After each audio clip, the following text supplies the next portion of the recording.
Hello, I'm Diana Lanham, your host for My Best Val. Today's guest is Victoria Pelletier. Victoria is a 20-plus year corporate executive, a board director, a #1 best-selling author, and a professional public speaker. Victoria is going to be sharing her story of how she overcame adversity and became unstoppable. Please welcome my guest, Victoria Pelletier.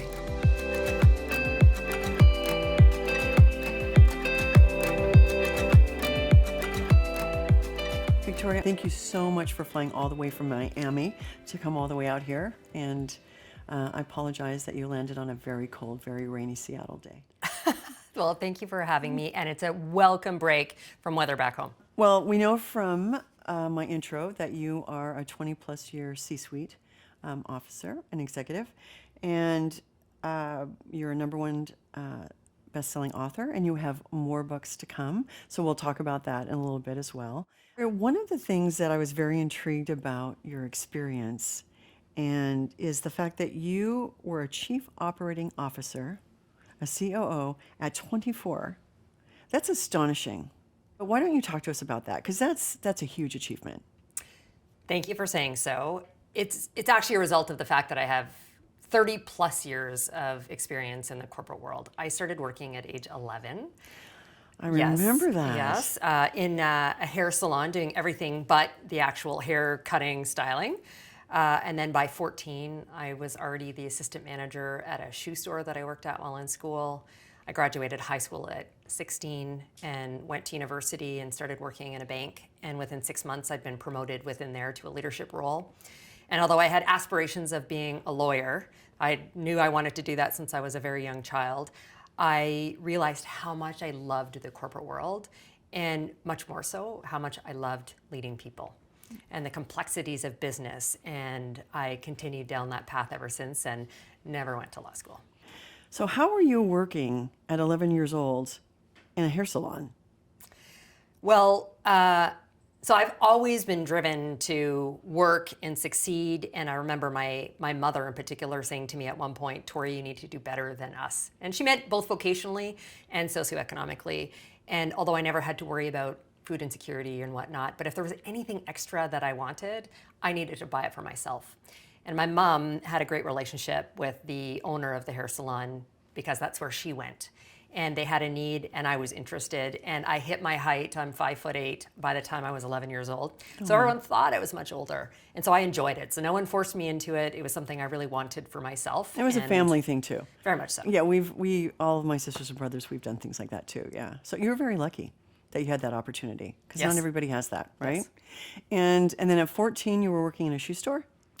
Yeah, so I shifted to, I wanted to work and where most of my friends were hanging out at a mall, I think. And so I got a job working in a shoe store. I've always been a pretty big shoe fan. Yeah. And I was one of their top sales people within the store. And so the manager promoted me to assistant manager. And it was a very interesting experience because at 14, I was leading people who were 20 years plus my senior. Yeah. So talk to me about how you grew up. I know you grew up in Canada. You were born in Canada. Yes. So talk to me about how you grew up and what your family was like. So this for me, I'll tell you, Diana, I wasn't as open about sharing my circumstance for many years, or maybe just in a smaller setting. And now it's one of the things I stand on stages and talk about publicly. And it's because I realized people were having conversations about how I'd achieved what I'd achieved from a career perspective, that I was doing a disservice without talking about my why. Well, no, that is so important, right? And so for me, my childhood was incredibly wrought with trauma and abuse. I'm born to a drug-addicted teenager who was exceptionally abusive to me. Julie is her name. And so I spent the first number of years with Julie, who moments of fit and rage would extremely abuse me. I was pushed upstairs, downstairs. Your audience might see a droopy eye sometimes. That's a result of having a cigarette in my eye, for which I wore a patch 4 months when I was 3. And Julie met the couple that would later become my adoptive parents in a bar. My mom was a writer for a Canadian music magazine, and so regularly in bars. And so they became friends. And after a number of incidents, She would call the woman that later became my mom and to take me for a period of time. And so I remember the last words I heard from Julie while I remained in her care, which was, "Come and get her before I kill her." And those were the last words before the couple that would eventually become my adoptive family. Those were the last words I heard before they came and got me. And it was after that incident, my mom, and for me, your family are those that raise you. And so Yes, my mom yeah. is the woman who raised me, and Julie is the one who gave birth to me. And so my mom approached Julie and said, "We would really like to take her from you. We want to give her a very different life." And so the most selfless thing Julie could do was agree. Yeah. And so I'm very fortunate That she did that for you. That she did that She for did me. something for you. Did you have And siblings? no. So thankfully, no one else needed to endure that. But I did have an extended family. Julie was one of 4 girls. But none of that family wanted to or step in or whatnot. I was going to ask, they didn't step in for you? No. So Well, my that was mom, that was a miracle that your mother made friends with those people and that they understood the need. yeah. Yeah. I mean, otherwise, I think the alternative I could have ended up, and I was in the child welfare system. I was removed from Julie a number of times, so I think I could have remained in the child welfare system. Yeah. And who knows where I would have ended Yeah, up. because that could be crushing. We all know that the foster system and welfare, it's Right. very damaging for children. So for my mom, that phrase, when she said to me, you need to do better than us, I think I was 11 at the time. I'll tell you, Diane, I don't think she ever needed to utter those words to me because the circumstance and my biology being born into Julie's world, and then my parents, although very loving and no more abuse, and my mom was an incredible human who did much to help this scarred girl. It was a lower socioeconomic home. My dad was a janitor. She was a secretary. But it was a combination of those things, biology and circumstance, that made me want to be better than either of those things. Yeah. And so that's where my drive comes from. That's why I'm consistently pushing to be a better version of myself each and every day. Yeah. Well, you know what? It's not just that you were trying to overcome your childhood. You clearly are a very, very intelligent woman. And being focused, having that laser focus and that drive, yes, when you have circumstances that you're overcoming, that does give you a little, impetus to do that. But you also, it's something in your DNA and it's organic. You have it, you were born with it. And it's a gift. It's always a gift when people naturally have grit.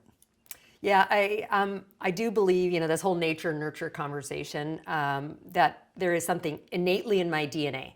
Fight or flight, I am a fighter. Yeah. And so it's funny because I sign a lot of my social media posts off with unstoppable, and the other is no excuses. And that's just innate in Yeah. who I am, and I'm going to drive hard and not let anything, get in my way. Yes, obstacles and challenges will come, Yeah. but I'm going to find a way to move through them. Yeah. So I'm going to stop for a second and just say, you have a side to you that is just so like you move through chaos and problems, you get it done, right? And it's funny because when I hear you talking about that, your drive and you're basically a force of nature, I've also had an opportunity to meet the soft, gooey side, right? And because it's there, right? And I actually like that. I like that, as a woman, as a mom, as a wife, you have such a nice emotional IQ as well. It's a really nice combo to have that drive and also to have the emotional soft skills, right? Not everybody has that. It's usually one or the other, so you're very lucky there. I do have to say, it is amazing that you survived, and I didn't know that's part of the story, and I'm sorry. I'm sorry to hear that. So, and moving forward. So I can see why you started early and you were eager to basically just start living and start moving out of your situation, right? And so when you got to, when you were the COO at 24, did you have, did your past cause problems for you, like when you were dealing with people and your relationships in the company? Did you find that you were having, because I don't know, did you get therapy for all that, the trauma that you had? No, I didn't. My mom, I will attribute to spending a significant amount of time with me. I am incredibly resilient, but I wouldn't say I've always had the most healthy way of being resilient. I was very good at building walls around me. I remember shortly after my mom adopting me, walking with her on the street past a construction site, and someone I've always had like these curls and much more red when I was little, Shirley Temple like, and Yeah. so there was a construction worker who said, "Well, aren't you the cutest little thing?" And I turned to him and I swore, and I'm like, "What the F are you looking at?" Like I was just this hardened child, and so my mom was very good at sitting me down and talking for hours, and it drove me insane, especially as a teenager. Yeah, And yeah. my nickname for my mom was Tori, and she's like, "Tori, we need to understand, why are you thinking? Why are you acting out this way?" And it drove me nuts. But I actually use that now when I think about the resilience I have.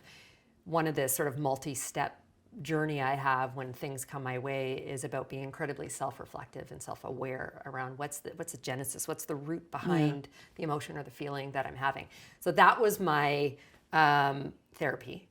Although I advocate for people, if they need to go and see a professional, absolutely do. And for one of my two children, that's been definitely the case. But that was my therapy. But to your other question over how did that manifest or show up in the workplace, it did. You compliment me now on this great blend of like the EQ, IQ. And I always had it. However, I didn't show it. Yeah. So when I showed up at 24 years old, a brand new mother, the only female executive, and the youngest by at least 2 decades, I felt I needed to show up in a Yeah. very particular way. Yeah, I get Not that. to mention the fact that I harbored some fear and insecurity. And I didn't want anyone to know that I was vulnerable, that I was emotional, and that I had this past. Yeah. So I showed up all business all the time with this mask that I wore. I am very A-type, and I want to get to like Yeah, the heart of the agenda. I've noticed that. And so I'd walk into a meeting, and it was like, we're going to go right into the agenda. The type of business I was in was what's called business process outsourcing, BPO for short. So basically, companies outsource their work to another company, and the margins are lower. They do that to save money. And so I, in being successful, had to learn how to manage the business very effectively and performance manage people, do reorganizations if necessary. And I learned a couple years into my executive role that my nickname was the Iron Maiden. Oh. I was like it is not who I am. And I realized that it was because I was showing up without any vulnerability, with very little emotion. I would go home at night and cry and talk about my day. I am a highly emotional individual, but I wasn't going to let anyone in the workplace see that. Yeah. I didn't want anyone to question my seat at the table because I was young, because I was a woman. That's what I was going to ask you about. Do you think that, because I actually had, I was a director very young. I was just from 21 to 24. And I was constantly feeling like I had to prove that I had the right to be there. I had the experience to be there. I was chosen to be there. But I was also working with people that were 20 years older than me, 10 to 20 years older than me. So I always just felt like I was proving that I could have that seat at the table, and I was a peer. Right. And so I was very businesslike all the time as well. It's just, I felt like that's what I had to be. Like I wanted to be older. And so I felt like I had to act older. And I realized, several years in, that I was there because I had the skills and I had the knowledge, and that's the reason I was there. So I didn't have to go through all of those kind of, machinations to make people like me and feel like I was professional. I was already there, but I don't think that you know that when you're younger. And I will say that was an incredibly large stretch role for me.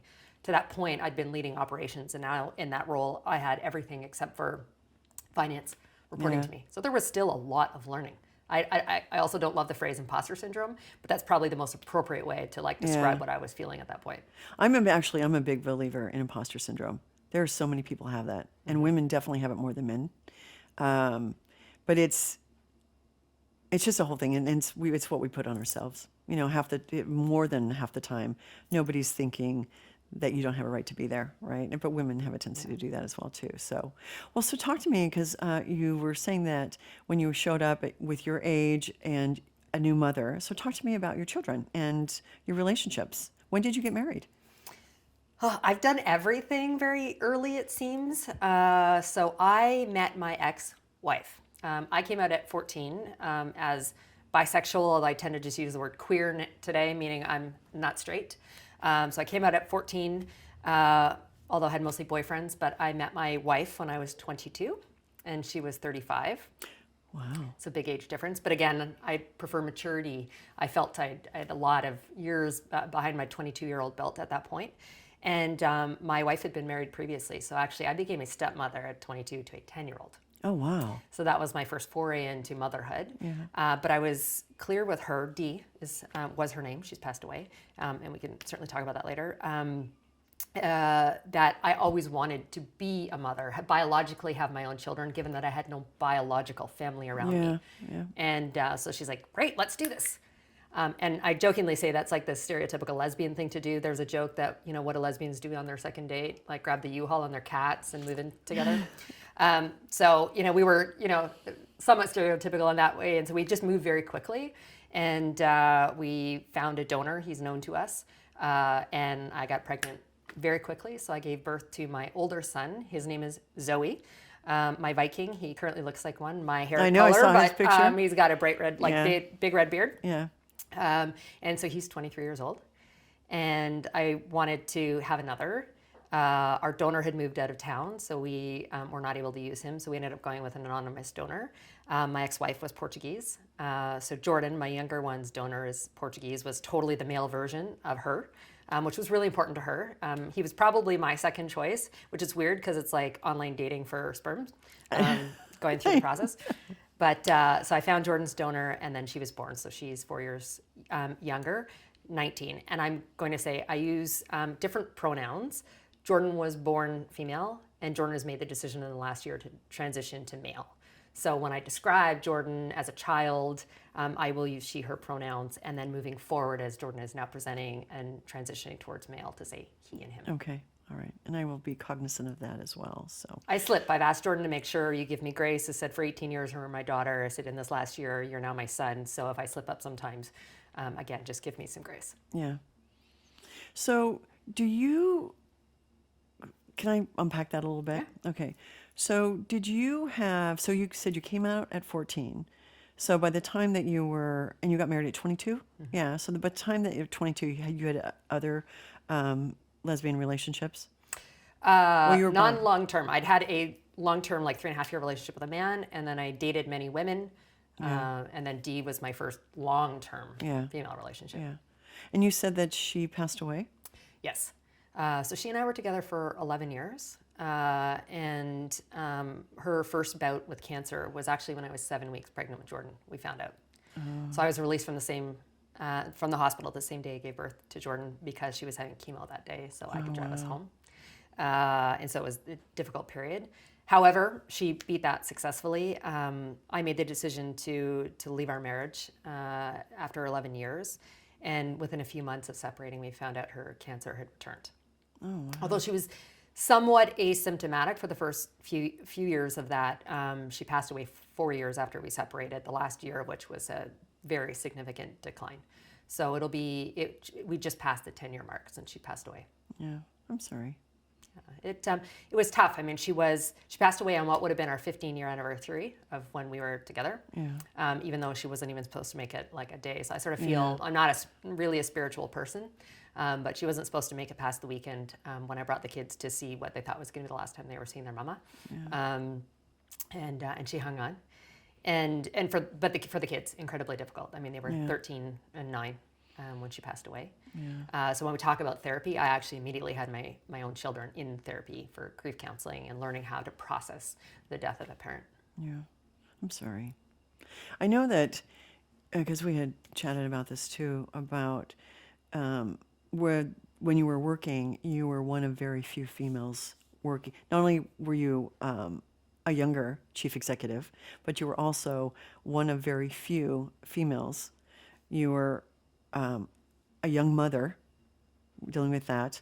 You were dealing with a spouse who had cancer, and you were also were you out at work? Did people know that you had a wife?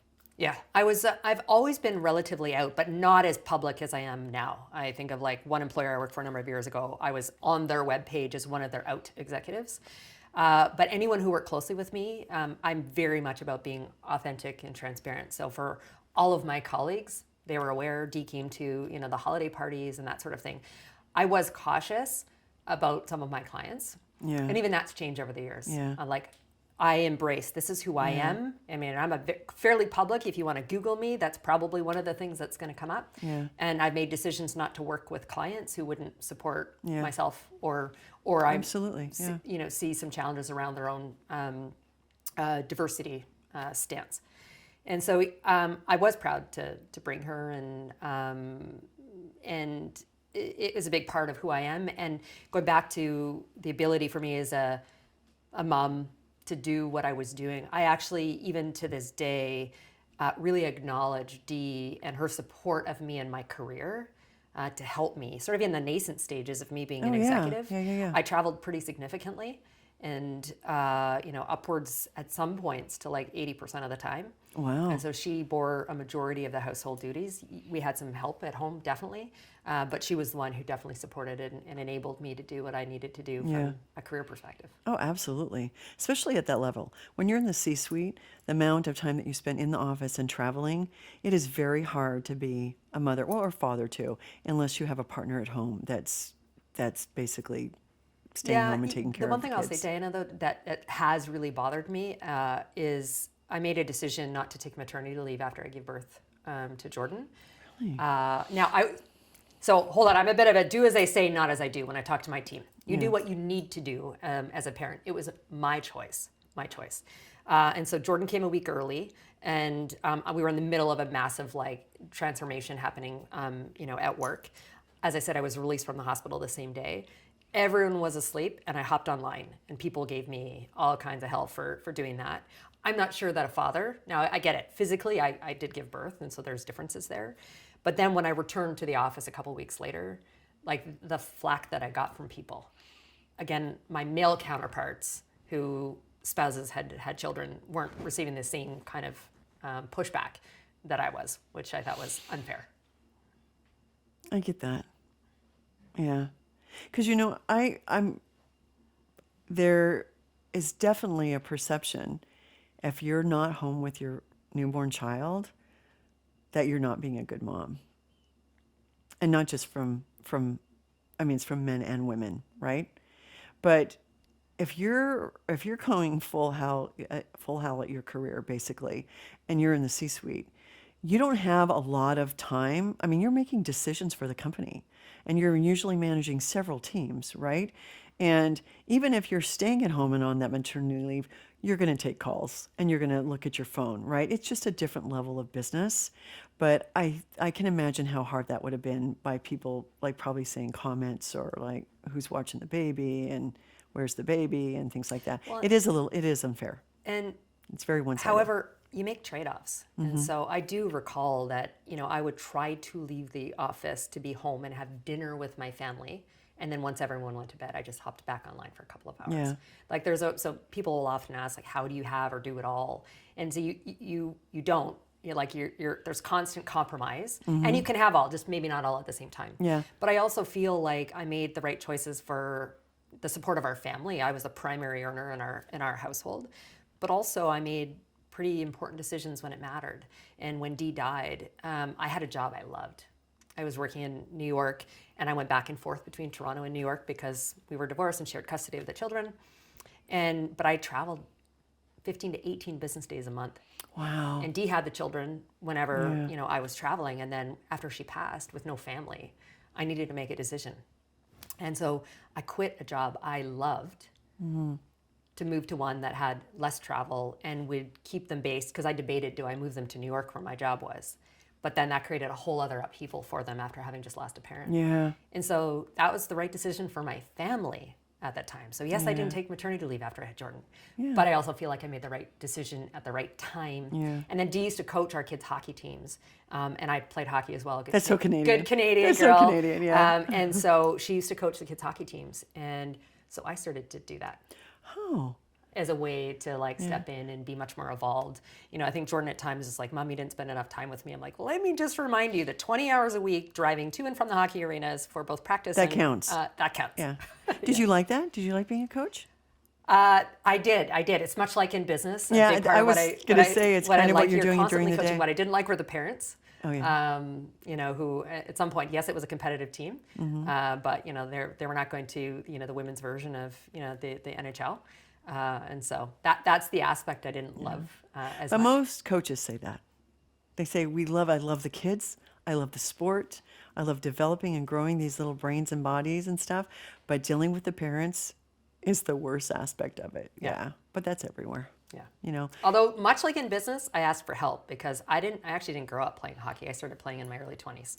And I learned how to play the game well, but I still had some fundamentals, not of the game, but there were some things that were missing. So I made sure at some point I was asked to be the head coach. I was like, okay. of course you were. But I That's didn't, just how your trajectory but I didn't actually, was. so where I lacked, I didn't know how to run our practices that well. Yeah. And so I just made sure that I found other people to come in and be the assistant coaches or some of the parents who could come and help run the practices for me. Yeah. It's because you know how to manage people and you get stuff done, right? And usually people want to put that person in a leadership role because they know that you can manage it and things aren't going to fall through the cracks, right? But it is hard when you don't necessarily know all the mechanics of the job that you're the head coach of. Yeah, yeah. And so you played hockey too? Yeah. And you I have all did. your teeth?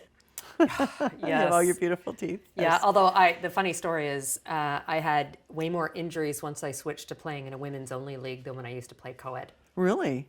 Women are brutal. Really? Yes. But that just, like, I thrived. I loved. And so I played probably about 3 times a week when I could and if I was in town. So that was my cardio while I was in working out in the gym. I really loved it, the team dynamics. And it is the one thing that I'd say that I stuck with. I don't generally like to do things that I don't perform well at. But that was I know, shocker, right? I know. But that was my exception. Because I could skate. I've always been able to be a good skater, but I had never really been out there, you know, with stick in hand. So I had to learn those things. But Dee played with me. She was the reason I really got into it. And I loved the dynamics on the ice. Yeah. And so I stuck with it so Yeah. that I was able to play at sort of the highest recreational level to like the lowest level of competitive. It was amazing. And how great that your whole family was involved with it. You know, that's kind of the dream, right? You want to get involved with something that your kid does, and if your partner's doing it too, and all the kids were doing it, that was kind of, it's kind of a nice thing. It's a dream. But how did you move forward after Dee died? I mean, you must have been under such incredible pressure. It was tough. On a multitude of fronts. I mean, my primary focus was on my children and making sure that they were getting the support that they needed. And I knew I was going to have to make a job change. I was working with American Express at the time, and the division that I was running had just gone through a transaction, and I was locked in as an executive, and so it was very difficult for me to try and change roles. So I ultimately needed to leave the company. And so I then had to go through that and then started a new company. And still as an executive, but you know, as you're onboarding and ramping up. Oh yeah, the it's ramp even- up is tough. Yeah, So it's 24/7. I was dealing with that. And so some of my closest friends, I believe in chosen family. Yeah. And they're the ones who stepped in to help me as, you know, I couldn't always be home at 6 o'clock, you know, for dinner. And so I had an army around me that were incredible in supporting me. That's where the saying "it takes a village" comes from. It is very hard to be all things to all people, and especially if you do have a career and you're a single parent, especially if you love your job and you love what you're doing and you want to give, you know, everything that you need to do that, but you can't because you also want to take care of your children and you want to be there. It's then also because they already lost a parent. So it's not just the normal single parent, you're trying to, you know, to do that, but you're also leading them through grief as well, right? So that's pretty amazing. And that you you actually remained intact and you kept growing and you got your career back on track too. So I was a single mom and I know what it takes to do that. And it was very, very hard. There were times where I just was like, I didn't go to sleep because if I was going to get my work done, it was after when the kids, you know, my daughter went to sleep and everything else was done and you just make those choices. So very brave. I think so. So lead us through what happened after that. Well, so one of the greatest things that happened out of Dee's death and the circumstance around that is I took my children. Dee passed away at the end of October, And what year was this? 10 years ago now. 10 years ago, okay. In so 2013. And I thought, what am I going to do for Christmas? This is going to be so difficult with her passing so close to the Christmas holidays. And so I said, I need to get them out of this physical environment. Let's do something different. And I've never not been at home at Christmas time, let alone somewhere warm. But I went to the Dominican Republic. I took them away. I thought, let's do something totally different. So we flew down there, and that's where I met my now husband, Danny. Really? There. Yeah. And so we'd seen each other at the gym, although he's super shy, so I needed to initiate the conversation. He was sitting in front of me in the pool with his feet in the water. Jordan was swimming. And after a couple of days of no adult conversation, I'm like, I guess I just need to do this. So I went and I got a drink and I came back and I said, hi, do you speak English? Because there was a lot of Europeans, mostly Italians at this resort. And he was very tanned. So I was assuming he was Italian. And then I hear this thick French-Canadian accent. And so Danny and I started talking. And I really wasn't looking to date at that point for all the reasons I just stated around focusing on my children, trying to figure out a new job, et cetera. And Jordan found out that he was by himself at Christmas time and invited him to join us for dinner. So Jordan will say that she got us together. Yes. That, not that there was any, attraction or interest or great conversation.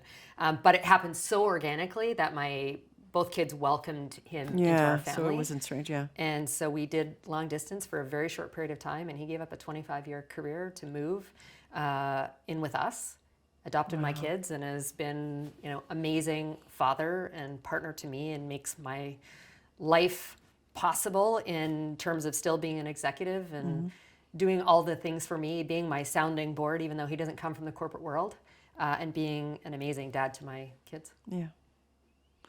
So I'm going to ask an obvious question. I'm sure you get asked it a lot, right? Okay. And I hate it because I think it's very small-minded, but I'm going to ask. So was there any transition for your children going from living in a household with two moms to now that you're going into a household where you're now living with a man, right? Was there any sort of transition for them, or I'm sure, did people ask you questions at work? I mean, but you're queer. You came out as queer. It wasn't like you were a lesbian and now you're in a heterosexual relationship. So to me, that you've already established that's Mostly, although people make assumptions. So yeah. just because is that a too weird of a question for you? No, answering? no, Okay, no, okay. no, not at all. So people make assumptions. So because I was married to a woman, assumed I was a lesbian, and so the conversation turned to, well, did you change back? Yeah. And I was like, So no, you no, switched teams. I'm like, no, I haven't. And for my children, I'm sure that from some of their friends, they probably heard things, but I didn't find they had a difficult time adjusting. And I think it's because, Dee and I had an amazing friend group that were so diverse. In fact, we moved to the suburbs north of Toronto, where it was a predominantly straight community. We were the only same-sex couple that were living there, and most of our friends became our neighbors. So they were very used to, heterosexual couples and all around us, and they knew that I had dated men before too. So for them, it also wasn't like a shift in mindset. Oh, I see. So it seemed fairly easy for them, quite honestly. The bigger adjustment was Danny's much better at, I'll say, being a little bit more strict than I am, which the adjust, and it's not even that it's strict. I think it's more so that he's very good at being really clear on the rules and following through. And I'm very good at work at doing the same, but when it comes to my children, I tend to flex a little bit more. Yeah. And so they needed to adjust to just some different parenting styles. Oh, I love that. So tell me again, how long have you guys been married? So 10 years, in a couple of weeks, it'll be 10 years since we first met. Yeah. 7 and a half years since we got married. Wow. And I love that you went all the way to the Dominican Republic and you met another Canadian. Isn't that wild? Yeah. Yeah. And he's from Quebec, right? Yes. Quebec. City, which is a very, very French. And most people automatically assume Montreal.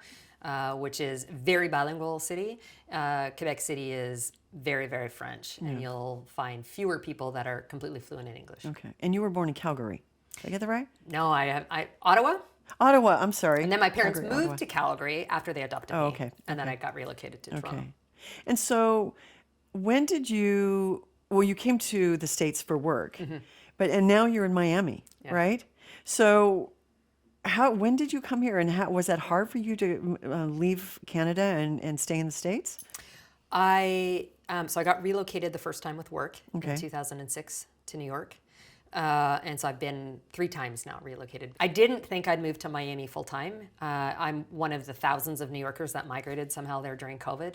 I insisted that after multiple staycations that didn't work well in New York, I needed to physically leave the state and go somewhere warm. Yeah. So I thought I was just going to potentially buy a winter place, but fell in love with our house. So we decided to make that full time, and subsequently it's been amazing. The chosen family bit is a big part of what keeps me so happy because we've got this amazing unit of people that are our family there. And not having to shovel snow is pretty nice too. Yeah, I can imagine. I didn't realize that both your children still live in Canada. They're adults now. Jordan moved with us to New York when I got relocated back in 2019, and did homeschooling in New York, and then finished high school in Miami Beach. Yeah. And then Jordan decided to take time off and move in with his older brother. So they've been living in Ottawa, but in 2 weeks' time, Jordan will be moving back to Toronto, which is where he grew up and has lots of friends. Yeah, that's great. Well, so that kind of moves us forward to where you're at now, right? And I know that you've written a book, and you have 2 more books that that are very close to being finished, correct? Yes. And you're also now doing public speaking. I don't know now, because how long have you been doing that? Speaking for 20 years, the last 10 of which have been professionally. As an executive, you're going to be asked to speak anyways. They're going to have you at conferences and things like that. When did you move past just doing it for work, and then now people are calling you and saying, we want you to come and talk to our audience about more personal things? You're right. My job is really what required me to be standing on stages, speaking, whether it was at conferences to represent not only our company, but maybe more broadly the industry. And then I spent a lot of time talking internally as well. Whether it was to our new incoming interns that were starting at the company, but also with a lot of our employee resource groups, both for women and LGBT. And where things shifted almost seismically for me was through some of the conversations I had with the women's resource groups. And so International Women's Day month would be kind of my busiest month, going and talking to, in our different offices, our women's group. And many times it would be talking about my own career journey and them wanting to understand what I attributed my success to.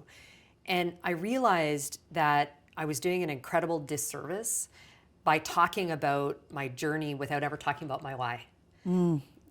The drive that I have came from somewhere. I need you to understand that. And yes, there's some things innately. And so when I started sharing that story, that I kept getting asked to do it more and more. So I was asked to speak for our clients' employee resource groups and start to share that story. It became so well known. And that's when I realized, I love talking about it now. I realize the power of being vulnerable, around being authentic, around the trust that it builds in sharing much more of who I am, and no longer needing to, I've never lied. I'm not one who will lie, but cover or hide certain parts of me. And so that was when the shift came to becoming a professional public speaker. And by professional, I mean started getting paid for doing it, not just doing it as part of my day job, if you will. And so I started to leverage what I'd learned in business, because I still talk about business topics, but infused with my own personal experiences. And then there are some that are much more personal, around the story of resilience and my childhood, and bringing that forward. And so now it's something that I do very regularly, although I've been asked whether I would want to do it full time and give up a corporate career and the board work that I do, and the answer is no. I think if it became my full-time job and it's all I did, I wouldn't enjoy it nearly as much. Yeah. And you'd be back to flying around and traveling too, all the time. Absolutely. Yeah. Well, I love that, especially because you are now combining all your years of experience with your childhood and the trauma there, and showing people that this is where I came from, this is how I use it, and this is how I've moved forward. But just like in any discipline, any industry, people like to see themselves and the people they look up to and respect, and especially because you've achieved a level of success, you know how important that is, right? And so some people will be like, well, I have to hide this past that I have. I have to hide my sexuality. I have to hide that I had an alcoholic mother, or I came through this trauma and I was in the foster system. We know that those are your strengths. Like those are a source of strength for you, and they help move you forward. So talk to me about your books. What are your new books about? So why, first of all, is there two? And that's because I couldn't decide between two topics, and I'm not very good at being idle. So I'm like, let's do them both. Again, shocker. That's right. So the first one is on personal branding, and that will be coming out early in 2024. And a little bit of where you were just talking about, Diana, around how I share my story and my public speaking. So I attribute a significant part of my career success to, yes, to resilience, yes, to my experience, but a big part of it has been around the brand that I've built for myself. And what I think people don't really recognize, I mean, it's a filtered world we live in now, but people want to connect and do business with people they like and they trust. Therefore, they want to do business with. And what breeds trust is, again, vulnerability and authenticity, but it's the unique stories and experiences. And so, yes, I'm known quite well around some of the adversity that I've experienced and come through. That's part of my brand. I'm known for being, I have another nickname as the turnaround queen. I've been through 18 mergers and acquisitions, and am very good at turning around distressed businesses. So that would be another. Oh, wow. But also around who I am as a leader. I am unwavering in ethics, integrity, and the values that I hold, and also extremely committed to what I refer to as whole human leadership, which is part of the second book, which is around leadership and culture and the right kind of environments we create. But I'm known for this brand, so I'm often recruited directly for other companies or sought after to come and speak, whether it's in the media or on stages, to speak on these things because I've built a really strong brand foundationally that it represents the whole human that I am. Yeah. And so I'm writing, it's in final editing now, that first one on personal branding, to help people figure that out. What stories do I tell? What makes me uniquely different from others who do what I do? And also thinking about legacy and impact. So for me, my brand is also built on what do I want to be known for? And it's not going to be around the sales and revenue and profitability I've driven for the companies I work for. You know, it's about the kind of human I am and what I've done for the world. Yes. So that's the first book. And the second one, as I said, is on, leadership and culture. I've spent all of my career trying to find the kind of leader that I would have wanted to work for. Not that I haven't worked for some great leaders that I've learned from, but none were my word, trademarked whole human leader. I evolved from the Iron Maiden to the turtle, which is actually the nickname my best friend gave me. Tough exterior, I can handle a lot, but I am incredibly soft on the inside, this little marshmallow. And so how do you bridge that as a leader? How do you create the right kind of environment and culture for your team? So I'm sharing that with 30 plus years of experience, and talking to other leaders, and also sharing some of the personal anecdotes. I've made some pretty significant failures as well that I've learned from. And the Iron Maiden for me is a failure. Like that's not, I think I had, people liked me, some, sure, but I think they probably feared me more than wanted to follow me through the proverbial fire. So I had to learn how to show up in a very different way and bring in the EQ that was sitting back there, but I just was afraid to show. Yeah. I love that you have learned that it's your vulnerability that is actually one of your best strengths, and not just having, as Brene Brown says, we armor up and we go out into the world, but it's our vulnerability that we get to take that armor off, and then we get to have authentic conversations with people, and that's when you grow, and that's when you start actually kind of living with your arms open wide, right? Which is, that's my goal, that's how I want to live my life, right? So I know that you're really busy and you've got the books that you're still working on, but I'm sure you have other things that that are either in the works or that you want to achieve. Like, talk to us about that. Yeah, so I'm currently in transition from a C-suite perspective. I left my last company in the summer, and I'm looking for the next CEO, COO type role, ideally with a smaller company. I've spent the last 15 years working for massive organizations, and I've learned how to be really adept at navigating through the matrix. But I'd rather take all of that experience, the mergers and acquisitions, and bring that into a smaller organization. Danny, my husband, joked when he first met me. He's like, "You're never going to be happy until you are the CEO." And then I was of a small company, but I want to do that on a larger scale. So there's lots of talks right now for that. I also sit on one board, and then I joined a not-for-profit. So I always want to sit on at least one not-for-profit that's connected to something that's really meaningful for me. The not-for-profit is helpusadopt.org. And so being a person who's adopted and knowing that they're extremely committed to trying increasing the number of grants they give to LGBT families. So I'm the only queer board member, and I'm really committed to working with their team on how do we find a way to give more grants to the LGBT community as well. So that's a new one over the last couple of months. So I'm investing my time there.